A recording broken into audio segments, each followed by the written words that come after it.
Job లేక ఇబ్బంది పడుతున్నారా? అయితే మెడికల్ కోడింగ్ మీకు మంచి ఆప్షన్. వెంటనే కాల్ చేసి కోర్సులో జాయిన్ అవ్వండి.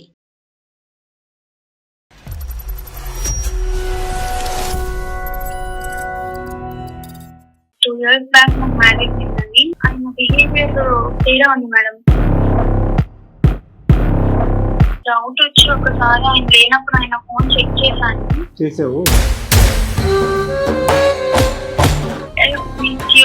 మీతో మాట్లాడుతుంటే నాకు చాలా ప్రశాంతంగా ఉంది. ఆవిడని వదిలించుకున్నాక చూద్దాము అన్నట్టుగా ఉన్నాయి సార్. అన్నట్టుగా ఉందా లేదంటే అదే ఉందా? అదే ఉంది సార్. కాలేజ్ టైంలో ఉన్నప్పుడు ఒక రిలేషన్షిప్ లో ఉంటుండే నేను. ఇలాగ ఎక్స్ అనేటటువంటి ఒక వ్యక్తి నా జీవితంలో ఉన్నాడని మీ హస్బెండ్కి చెప్పారా మీరు? అనుకున్నాను కానీ అర్థమైపోయింది అమ్మా. ఇంత మా అనుభవంతో మాకు ఆ మాత్రం అర్థం అవుతుంది. సార్ తనకి అంతగా లోకజ్ఞానం లేదు సార్. ఏ పడితే మాట్లాడుతుంది, తన మాటలు అంతగా తీసుకోవాలి. అంటే ఏంటి ఇప్పుడు ఫోన్ పెట్టేయమంటారు మమ్మల్ని?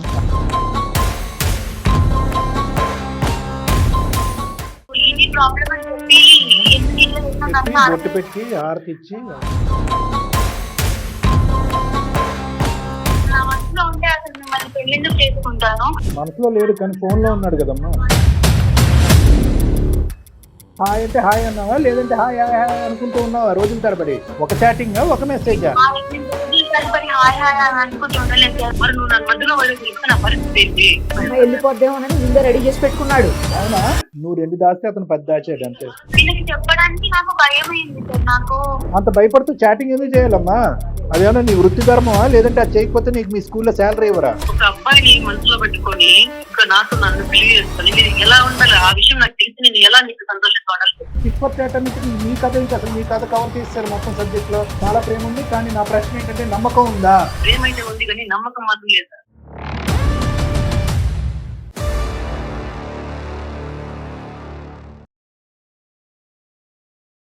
సుమన్ టీవీ అందమైన జీవితం కార్యక్రమానికి స్వాగతం.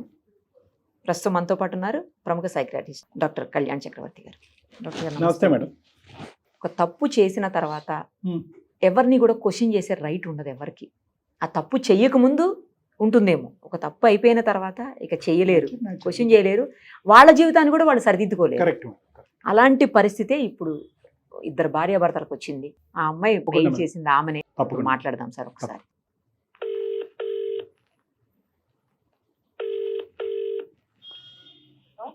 శ్వేత గారు అండి మాట్లాడేది?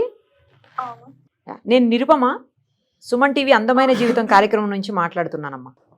నమస్తే మేడం. నమస్తే అమ్మా. మీరు మెయిల్ చేశారు కదా మాకు, అవును మేడం. దానికోసమే మనతో పాటు డాక్టర్ కళ్యాణ్ చక్రవర్తి గారు కూడా ఉన్నారు. ఒకసారి అసలు మీ ప్రాబ్లం ఏంటి, ఏం జరిగింది ఏంటి అనేది చెప్తే దాన్ని బట్టి ఒక సొల్యూషన్ ఇవ్వగలుగుతాం. డాక్టర్ గారితో మాట్లాడండి. నమస్తే సార్. నమస్తే. శ్వేత. నేను ప్రైవేట్ స్కూల్లో టీచర్ గా వర్క్ చేస్తున్నాను. ఓకే. 2 ఇయర్స్ బ్యాక్ నాకు మ్యారేజ్ అయిందండి. మా హస్బెండ్ సంతోష్, సాఫ్ట్వేర్ ఇంజనీర్. ఆయన అరేంజ్ మ్యారేజ్ సార్. మా ఆయన నన్ను చాలా బాగా చూసుకుంటారండి. అసలు పెళ్ళైన దగ్గర నుంచి కూడా మాకు ఎట్లాంటి గొడవలు కానీ ఏం కానీ లేవు. చాలా బాగా చూసుకుంటారు. ఓకే. కాకపోతే 2-3 months నుంచి ఆయన బిహేవియర్ చాలా తేడా ఉంది మేడం. పిల్లలు ఏమన్నా ఉన్నారా అమ్మ మీకు? ఇప్పుడు అప్పుడే వద్దనుకున్నామండి. కొంచెం సెటిల్ అయినాక అప్పుడు ప్లాన్ చేద్దాము పిల్లల్ని అని అనుకున్నాము. 2-3 months నుంచి బిహేవియర్ లో చాలా తేడా ఉంది. మీ హస్బెండ్ బిహేవియర్ లో చాలా మార్పు, చాలా చేంజ్ వచ్చిందండి. ఏ మార్పు చూస్తున్నారు? రోజు లేట్ గా వస్తున్నారు ఇంటికి. ఏమనంటే ఆఫీస్ లో పని ఉందని చెప్తున్నారు. ఆయన ఆఫీస్ లో ఫ్రెండ్స్ కూడా నాకు తెలుసు కొంతమంది. నేను కనుక్కుంటే లేదు అంత వర్క్ ఏం లేదు అని చెప్తున్నారు. ఇంటికి వచ్చిన తర్వాత కూడా లేట్ నైట్ ఎవరితోనో మాట్లాడుతున్నారు. ఏమంటే క్లయింట్స్ అని చెప్తున్నారు. అసలు ఏంటి అనేది డౌట్ వచ్చి ఒకసారి ఆయన లేనప్పుడు ఆయన ఫోన్ చెక్ చేశాను. ఒక అమ్మాయితో చాట్ ఉంది సార్, చదివాను. ఏముంది ఆ చాట్ లో? మీతో మాట్లాడుతుంటే నాకు చాలా ప్రశాంతంగా ఉంది. ప్రశాంతత బాగొట్టాడు. వదిలించుకున్నాక చూద్దాము అనేటట్టుగా ఉన్నాయి సార్. ఎవరిని వదిలించుకోవాలి? ఆవిడ్ని వదిలించుకున్నాక చూద్దాము అన్నట్టుగా ఉన్నాయి సార్. అన్ని అన్నట్టుగా ఉందా లేదంటే అదే ఉందా? అదే ఉంది సార్. వదిలించుకున్న తర్వాత వాళ్ళిద్దరు ఏం చేస్తారనే సస్పెన్స్ మరి ఏంటంటే అక్కడ తెలియదు సార్ అసలు నేను అంత తప్పు ఏం చేశాను, ఆయనని ఏమైనా ఇబ్బంది పెట్టానా, అసలు ఎందుకు ఆయన డెసిషన్ అట్లా తీసుకుంటున్నారు అడగలేకపోయావా? అనేది అడిగేవా? లేదు సార్, అడగలేకపోయాను. అంత ధైర్యం రాలేదు సార్ అడగడానికి గట్టిగా. నీతో ఎలా ఉంటున్నారమ్మా ఈ 2 నెలలు బట్టి?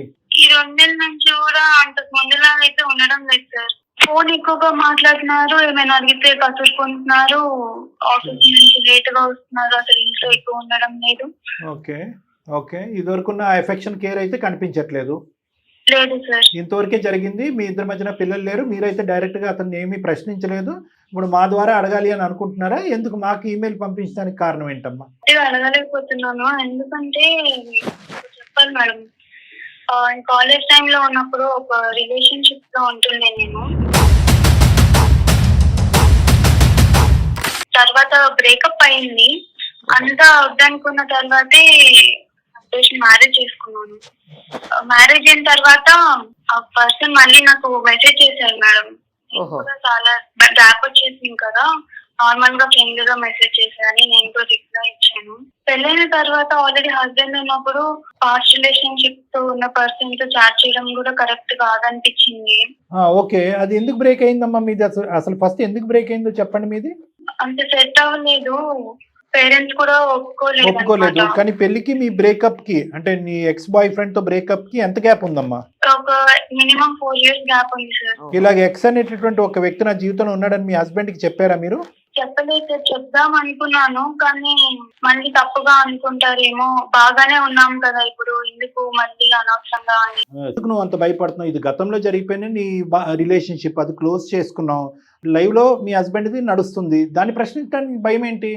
కాంటాక్ట్ లో లేనంటే సార్ రీసెంట్ గా మెసేజ్ చేశారు సార్, ఎలా ఉన్నావు ఏంటి అనేసి. చాలా years తర్వాత అది మీ ఆయనకి తెలియదుగా? అది తెలియదు సార్, కానీ ఇప్పుడు నేను ఆయన గట్టిగా అడిగాను అనుకోండి, ఆయన ఇప్పుడు ఎందుకు ఇట్లా సడన్ గా బిహేవియర్ ఎందుకు మారిందో నాకు తెలీదు. ఒకవేళ ఇది తెలిస్తే ఆయన అట్లా బిహేవ్ చేస్తున్నాడు అనుకోండి, అది చాలా పెద్ద ఇష్యూ అయిపోతుంది కదా. ఆయనకి తెలిసిందో తెలీదో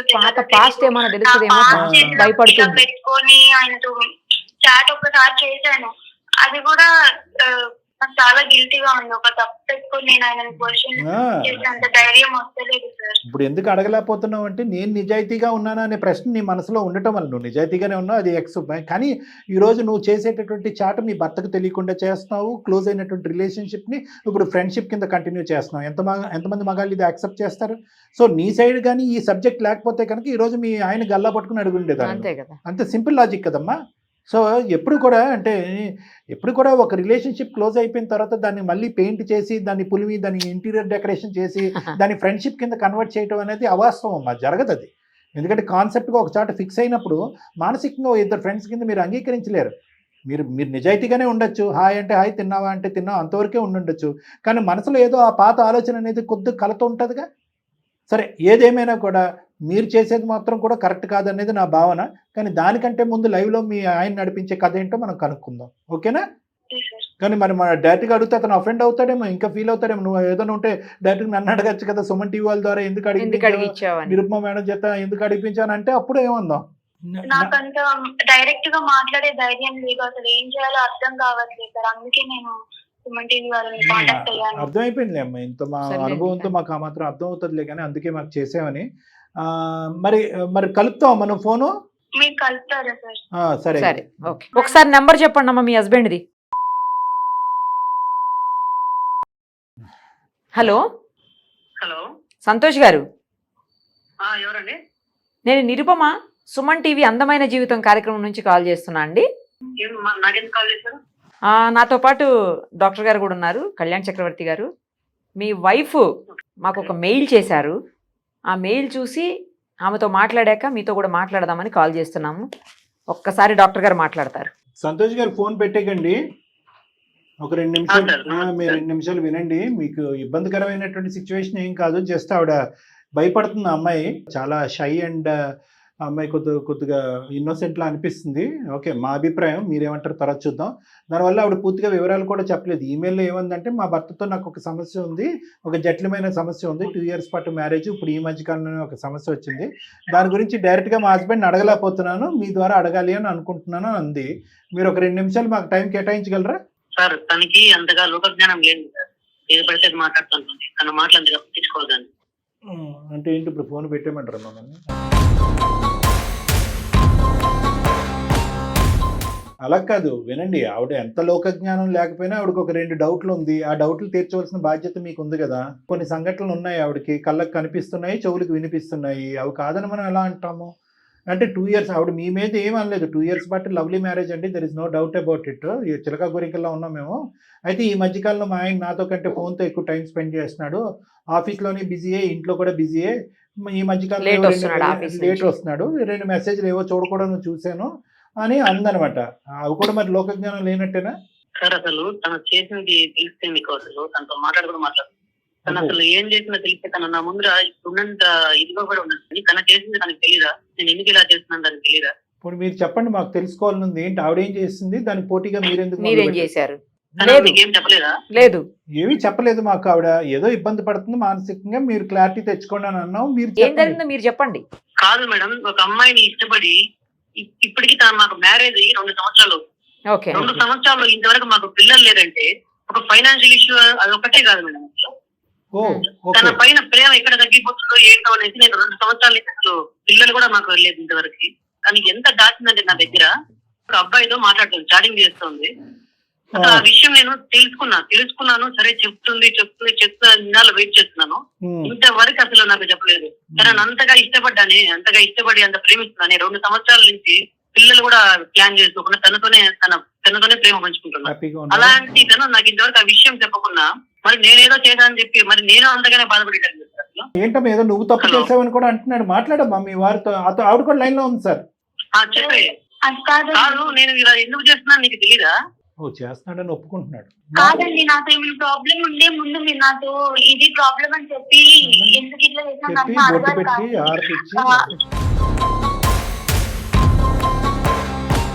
ఏదో చాట్ చూసేసి చేశాను అనేసి మీరు కూడా వేరే అమ్మాయితో అట్లా తిరగడం ఎంతవరకు కరెక్ట్ అండి? నేను అయినా కూడా నేను ఆయనతో ఏమి మీరు తిరుగుతున్నట్టు తిరిగి మిస్ యూ అట్లాంటి ఏం చేయలేదండి. ఆయన చాలా రోజుల తర్వాత మెసేజ్ చేసి నేను జస్ట్ రిప్లై ఇచ్చినా అంతే. ఒక అబ్బాయిని మనసులో పెట్టుకొని ఇంకా నన్ను పెళ్లి చేసుకొని మీరు ఎలా ఉండాలి ఆ విషయం నాకు తెలిసి నేను ఎలా నీకు సంతోషంగా ఉండాలి? మీరు ఎలా అనుకుంటారు? ఆయన నా మనసులో ఉంటే అసలు మిమ్మల్ని పెళ్ళెందుకు చేసుకుంటాను? 2 years గా మీతో కలిసి ఇంత హ్యాపీగా ఎలా ఉన్నాం మీకు తెలుసు. స్టార్టింగ్ చూస్తుంటే నాకు అలాగే తెలుస్తుంది. నువ్వు నాతో ఉంటావా పోతావా తెలియట్లేదు. మరి నీ దగ్గర లేని సంతోషం వేరే వాళ్ళకి తీసుకున్నా ఏంటండి? మరి నీ దగ్గర దొరకని ఆనందం నేను వేరే వాళ్ళ దగ్గర చూసుకున్నాను. మరి నువ్వు నన్ను మధ్యలో వదిలేసి నా పరిస్థితి ఏంటి? వదలాలనుకుంటుంది మీరు అనుకుంటున్నారు నన్ను వదలాలని. నేను మిమ్మల్ని వదలాలనుకుంటే ఆయన మెసేజ్ చేయమని ఆయనతోనే పోతుండే కదా. మరి తనతో రిప్లై ఎందుకు ఇస్తున్నావు? చాటింగ్ ఎందుకు చేస్తున్నావు? ఇష్టం లేనప్పుడు రిప్లై ఎందుకు ఇవ్వాలని ఆయన పాయింట్. అందులో తనకు తెలియకుండా ఎందుకు రిప్లై ఎందుకు ఇవ్వాలి? నువ్వు నీకు ఇష్టం లేనప్పుడు అక్కడ వదిలేసినప్పుడు రిప్లై ఎందుకు ఇవ్వాలి? అరే నాకు మ్యారేజ్ అయింది, అక్కడ పాస్ అది అక్కడ సెట్ చేసేయాలని చెప్పాలి కదా. చూడండి, చాలా రోజుల తర్వాత ఆయన మెసేజ్ చేసిండు. నేను నార్మల్ గా కాలేజ్ ఫ్రెండ్స్ తో ఎట్లాగైతే నార్మల్ గా చాట్ చేస్తామో అట్లనే చాట్ చేసిన. పనిలో పని అయిపోయేది. అసలు ఈ విషయాలు అసలు మనకు కంటిన్యూ చేయాలి మాట్లాడాలని కూడా అసలు ఇంట్రెస్ట్ లేదు సార్. ఇంత ఇది చేస్తుందంటే ఏమండి ఒక్క నిమిషం, సంతోష్ గారు మీ వరకు వస్తాను, కానీ దానికంటే ముందు ఒక మాట. ఏమో ఓకే, మీ ఇది వరకు ఉన్న రిలేషన్షిప్ అది ముందే చెప్పాలి కదా, మొగుడికి ముందే చెప్పాలి కదా. ఏమంటే ఇలా గతం అనేటువంటిది ఒకటి ఉందని చెప్పలేదు. సరే చెప్పలేదు, పోనీ ఆ కనెక్షన్ ఇందాక నేను చెప్పినట్టుగా రిలేషన్షిప్ ఇప్పుడు సడన్గా ఫ్రెండ్షిప్ ఎలా అవుతుంది? ఒకప్పుడు ఆ చాటింగ్ ఏదైతే కనుక మీరు ఆ అబ్బాయి చేసుకుంటున్నారో అది గోప్యంగా ఉంచాలి అనేటటువంటి ప్రయత్నం అయితే మీరు చేశారు కదా. ఒకప్పుడు ఒరే బాబు ఇలా చేస్తే కనుక మా ఆయన చూస్తాడు. సరే మీ ఆయనకి చెప్పడానికి నాకు భయం అయింది సార్. నాకు ఆయన అంత మంచిగా నన్ను 2 years అంత భయపడుతూ చాటింగ్ ఏం చేయాలమ్మా? అదేమన్నా నీ వృత్తి ధర్మమా? లేదంటే అది చేయకపోతే నీకు మీ స్కూల్లో శాలరీ ఇవ్వరా? ఇప్పుడు నువ్వు అంత భయపడుతూ వణుకుపోతూ చాటింగ్ ఎందుకు చేయాలి? అవసరమా? మరి అంత బుద్ధి బుర్ర నేను ఉండదు. అదే అడుగుతున్నాను సార్ తనని. మరి నీకు ఇష్టం లేనప్పుడు, వదిలేసినప్పుడు, నేను అంత ప్రేమగా చూసుకున్నప్పుడు వేరే వాళ్ళతో చాటింగ్ ఎందుకు? చాటింగ్ వరకు కూడా అవసరం లేదు కదా అని చెప్తున్నాను. సంతోష్ గారు మీ వరకు వస్తాను వినండి. ఒక పాత ఫ్రెండ్ మెసేజ్ చేస్తే రిప్లై ఇస్తాం కదా, అట్లనే ఇచ్చిన. అంతకు మించి నేను ఎక్కువ ఏం పోలేదు. ఇప్పుడు నువ్వు ఒకసారి ఇచ్చావా హాయ్ అంటే హాయ్ అన్నావా, లేదంటే హాయ్ హాయ్ హాయ్ అనుకుంటూ ఉన్నావా రోజుల తరబడి? ఒక చాటింగ్ ఒక మెసేజా? నేను రోజులు తరబడి హాయ్ హాయ్ అని అనుకుంటూ ఉండలేదు సార్. ఆయన మెసేజ్ చేసింది, ఒక కాన్వర్సేషన్ అయింది, చాట్ అయింది, అంతే వదిలేసిన. వదిలేసావా? ఓకే, కాంటాక్ట్ కూడా అవ్వలేదు. ఆయన కూడా ఇంకా కామ్ అయిపోయింది, నాకు మ్యారేజ్ అయింది ఇట్లా అని. ఓ నైస్ నైస్. ఓకే, అంతవరకు నాకు తెలియదమ్మా, నన్ను క్షమించు. కానీ దానికంటే ముందు నేను చెప్పేది ఏంటంటే, ఏదన్నా కూడా ఒకప్పుడు నువ్వు డిలీట్ చేయకుండా గొప్పగా ఉన్నావు అంటే కనుక అది వేరే విషయం, కాదనట్లేదు. కానీ దానికంటే ముందు ఒక కథ నడిచిందని చెప్పి నీ భర్తకు నువ్వు టోటల్గా ట్రాన్స్పరెంట్గా చెప్పుంటే కనుక బహుశా ఈ పరిస్థితి వరకు వచ్చిండేది కాదు.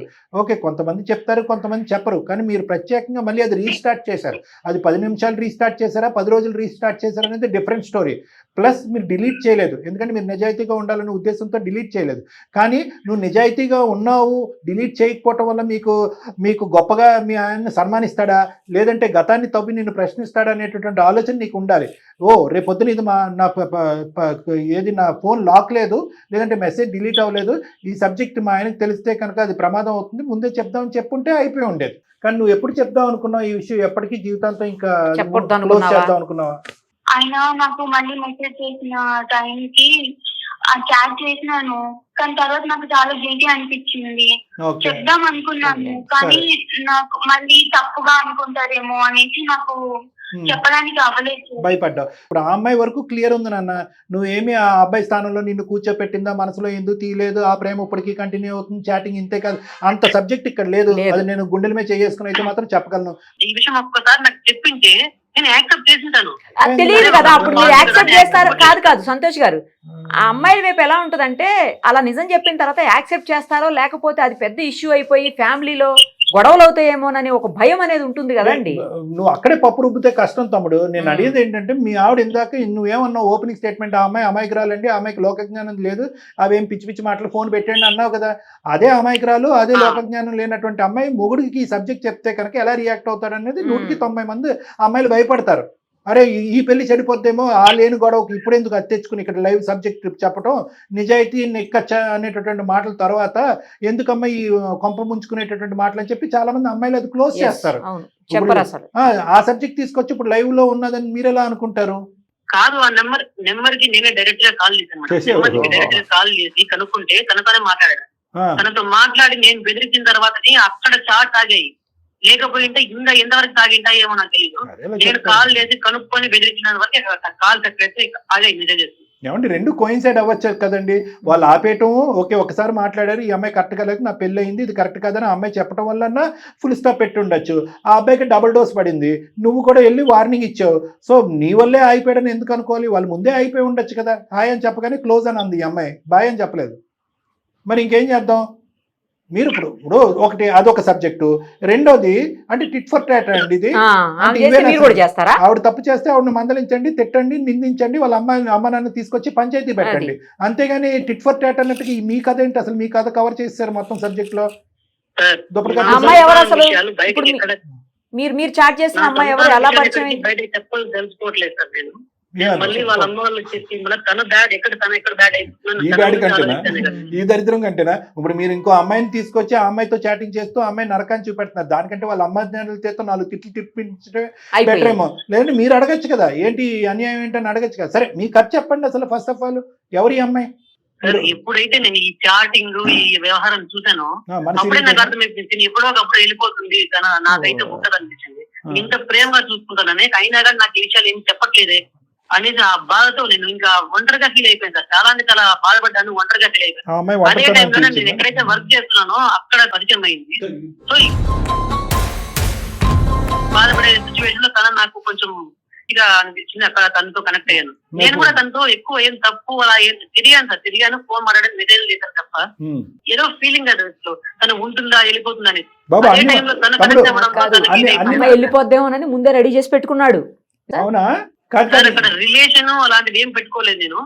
అంతకు 100 రెట్లు ఫీల్ అయ్యాను సార్ ఆ టైంలో. సరే ఫీల్ అయ్యావు, కనెక్ట్ అయ్యావు, డిస్కనెక్ట్ అవుతాను అనుకున్నాను. మీరు అంత మాట్లాడేదని చెప్పినారు. నాతో కూడా నన్ను మాట్లాడేది ఇట్లా మాట్లాడాను ఆయనతోటి, ఏం లేదు కదా నాకు క్లియర్ గా మాట్లాడితే నేను చెప్తుండే కదా, మీరు వేరే అమ్మాయిని అట్లా చూసుకోవడం అసలు ఎంతవరకు కరెక్ట్ నాకు అర్థమైతే నాకు ఇంత బాధ అవుతుందో తెలుస్తున్నాను. నువ్వు రెండు దాస్తే అతను పెద్ద నువ్వు ఎంత బాధపడుతున్నావు దానికి 100 రెట్లు బాధపడాలి తల్లి నేను. మీరు ఒక అమ్మాయితో తిరుగుతున్నారు, మీరు తిరుగుతున్నారు, మళ్ళీ దాన్ని ఏదో నేను ఇది చేశాను కాబట్టి అది చేశానని చెప్తున్నారు. మీ భార్యని తప్పించిన తర్వాత అని ఒక మెసేజ్ కూడా కనిపించిందంట ఈ అమ్మాయికి. మరి అది కూడా మనసు ఇప్పి మాట్లాడుకోవటం. అలాంటి విషయాలు ఎక్కడ తప్పించాలి అనే విషయం ఎక్కడ లేదు సార్. నాకు కలిగిన బాధలో నేను ఒక అమ్మాయి కనెక్ట్ అయ్యా. అరే ఇది ఉంటే ఉంటుందో పోతుందో అర్థం కాలేదు. ఒకవేళ వెళ్ళిపోయిన సిచ్యువేషన్ నా పరిస్థితి ఏంటి, ఆ సిచ్యువేషన్ నేనేం కావాలి, అలాంటప్పుడు తను కనెక్ట్ అయ్యింది. ఓకే కానీ ఆ అమ్మాయికి తెలుసా మరి ఈ విషయం వల్ల కనెక్ట్ అయ్యారు? ఒకప్పుడు మీ ఇద్దరి మధ్యన కనెక్షన్ కంటిన్యూ అయిపోతే నీకు నీ భార్య మధ్యన ఆవిడ రెడీగానే ఉందా మరి మీతో పర్మనెంట్ గా కనెక్ట్ అవడానికి? తనతో నేను ప్రస్తుతానికి ఎలాంటి రిలేషన్షిప్ లో ఉన్నా అంటే ఫ్రెండ్షిప్ రిలేషన్ లాగా ఉన్నాను. ఒక అమ్మాయి పరిచయం అయింది, నా బాధలు తనతో షేర్ చేస్తున్నా. అంటే ఒక ఒంటరితనంగా ఫీల్ అయినప్పుడు ఒక అమ్మాయి పరిచయం అయింది, ఆ బాధలు షేర్ చేస్తున్నాను తప్ప. చెప్తామని భయపడ్డా. ఒక ఫ్రస్ట్రేషన్ లో ఒక బాధను పంచుకునే విధంగా ఒక అమ్మాయితో మీరు మాట్లాడటం మొదలు పెట్టారు. దాన్ని అమ్మాయి మిస్అండర్స్టాండ్ చేసుకుంటుంది. ఇప్పటికీ కూడా శ్వేత అంటే మీకు చాలా ప్రేమ ఉంది, కానీ నా ప్రశ్న ఏంటంటే నమ్మకం ఉందా? సార్ నమ్మకం లేకనే సార్ ఇక్కడ తెచ్చుకుంది. ప్రేమ అయితే ఉంది కానీ నమ్మకం మాత్రం లేదు సార్. మధ్యలో వదిలిపోయేదాని కోసం అనేది నేను అంత నమ్మకం పెట్టుకోలేను సార్. ప్రేమ అయితే ఉంది సార్ నాకు. మిమ్మల్ని వదిలి వెళ్ళాలని కాదు, వదిలి వెళ్ళేదాన్ని అయితే అసలు ఇక్కడ వరకు మాట్లాడతానా అంత ధైర్యం అసలు మదన పడుతున్నాను. నాకు అర్థం అవ్వట్లేదు సిచ్యువేషన్. మిమ్మల్ని వదిలి వెళ్ళే ఆలోచన అయితే లేదండి, నన్ను నమ్మండి ప్లీజ్. ఇక్కడ మీకు అర్థం అవుతుంది, మీరు ఎంతో ప్రపంచాన్ని చూశారు, ఎంతో మంది ఆడపిల్లని చూశారు. మీ ఆవిడ అమాయకరాలు, విపరీతమైనటువంటి స్టార్టింగే చెప్పారు, ఆయనే చెప్పారు. ఓకే, ఆ కమ్యూనికేషన్ పెద్ద మీకు ఒక్కటే పాయింట్ ఏంటంటే మీరు అరిచాడిని కొట్టబోయేంత పని చేసిన తర్వాత అది ఆగిపోయాడని మీరు అనుకుంటున్నారు. కానీ అందులో ఒరిజినాలిటీ ఏంటంటే ఈ అమ్మాయి ముందే బ్రేక్లు వేస్తుంది. అరే బాబు ఇది మనస్పర్ధలకు దారి తీస్తుంది, నువ్వు దయచేసి ఎక్కడైతే ఉన్నావు అక్కడ ఉండు, నేను మా ఆయనతో హ్యాపీగా ఉన్నానని చెప్పి ఈ అమ్మాయి క్లోజ్ చేసింది సబ్జెక్ట్. ఆ చిన్న విషయం కూడా గిల్టీగా ఫీల్ అవుతున్నానని బాధపడుతుంది అమ్మాయి, గిల్టీ ఫీల్ అవుతుందని చెప్పింది. సో మీరు నమ్మాలి సంతోష్, చాలా చక్కటి కాపురం ఇది, ఇప్పటి వరకు హ్యాపీగా ఉన్నారు. ఈ టీ కప్ లో తుఫాన్ ఇది. నా ఉద్దేశం ఒకటి నేను చెప్తున్నాను, అసలు ఇది చాలా చాలా ఇమ్మెచ్యూర్ గొడవ. నిజంగా మీకు సింపుల్ లాజిక్ చాలా మంది చూసే ప్రేక్షకులకి వినే ప్రేక్షకులకి ఒకటే, మీ భార్యాభర్తల మధ్యన ఏదన్నా ఒక అనుకోనటువంటి పరిస్థితి, ఒక అడగలేనటువంటి ఒక పరిస్థితి వస్తే కనుక దయచేసి ఇంకో ట్రాక్లోకి వెళ్ళి ఇంకో సమస్యను కొని తెచ్చుకోవద్దు. ఫేస్ టు ఫేస్ అడగండి, నెమ్మదిగా మాట్లాడుకోండి, గొడవ పడకుండా మాట్లాడుకోండి, ట్రాన్స్పరెంట్గా ఉండడానికి ట్రై చేయండి. ఇలాంటి అంశాలు అసలు పునరావృతమే అవ్వవు. ఇంకేమన్నా ఇష్యూస్ ఉంటే కూడా సార్ సాల్వ్ చేస్తారు. అన్నిటికంటే ముఖ్యం ఏంటంటే మీ ఇద్దరిది చాలా పదిలమైనటువంటి ప్రేమ. ఆల్మోస్ట్ ఒక 20 నెలల పాటు 22 నెలల పాటు హ్యాపీగా ముందు కొనసాగింది. లాస్ట్ 2 months, ఈ 2 months చూస్తూ మీరు జీవితాన్ని గడపాలి అనుకుంటున్నారా? ఆ 20 months చూస్తూ జీవితాన్ని గడపాలనుకుంటున్నారు? The ball is in your court. ఆ అమ్మాయి ట్రాన్స్పరెంట్గా ఉండాలి. మీకు ఏమైనా అనుమానం ఆలోచన ఉంటే ఆ అమ్మాయి స్ట్రైట్ ఫార్వర్డ్గా అడగాలి. వాళ్ళ తల్లిదండ్రుల దగ్గర నుంచి ఈ అమ్మాయి కాపాడాలనేటటువంటి ప్రయత్నంలో ఇంకో పెద్ద గొయ్యి తవ్వి ఆ గోతులో అమ్మాయిని తోసేయటం అనేది సబబ్ తెలియంతనం చాలా ఉంది. కానీ అట్ ద సేమ్ టైం చాలా నిజాయితీ అయిన మనిషి, అది మీరు నమ్మాలి. ఓకేనా? చెప్పిన విన్నాక నాకు నమ్మకం వస్తుంది. ఖచ్చితంగా ఒక రోజు వచ్చి ఇద్దరు వచ్చి మీరు నన్ను అయితే కలుస్తాం సార్. తప్పకుండా రండి. చాలా థ్యాంక్స్ అండి. అసలు ఎట్లా మాట్లాడాలి ఏంటి అని అసలు చాలా మెంటల్ టార్చర్ అయిపోయింది నాలో నాకే. ఇప్పుడు నాకు చాలా ప్రశాంతంగా ఉంది. Thank you madam. రైట్ అమ్మా, హ్యాపీగా ఉండండి ఇద్దరు. హ్యాపీ అమ్మా, very happy. Okay, thank you so much. Bye అమ్మా, బాయ్ బోత్ ఆఫ్ యూ. ఎప్పుడో చేసిన ఒక చిన్న తప్పు అమ్మాయి మళ్ళీ రిగ్రెట్ ఫీల్ అయింది. ఆ ట్రామా కింద మనసులో ఉండిపోయింది మేడం. ఇది చాలా కన్ఫ్యూజన్ మేడం. అంటే ప్రేక్షకుల గురించి చాలా మంది ఆడపిల్లలు ఏంటంటే పేరెంట్స్ తీసుకొస్తూ ఉంటారు, లేదంటే పాస్ట్ ఉందండి, పాస్ట్ చెప్పాలా వద్దా అనేటటువంటిది చాలా కామన్. ఇంతకు ముందు చాలా ఎపిసోడ్లు కూడా మనం చెప్పాము. మనం చెప్పండి అని చెప్పినా చెప్పొద్దు అని చెప్పినా 90% ఆడపిల్లలు కానీ అబ్బాయిలు కానీ చెప్పకుండానే ఎంటర్ అవుతారు.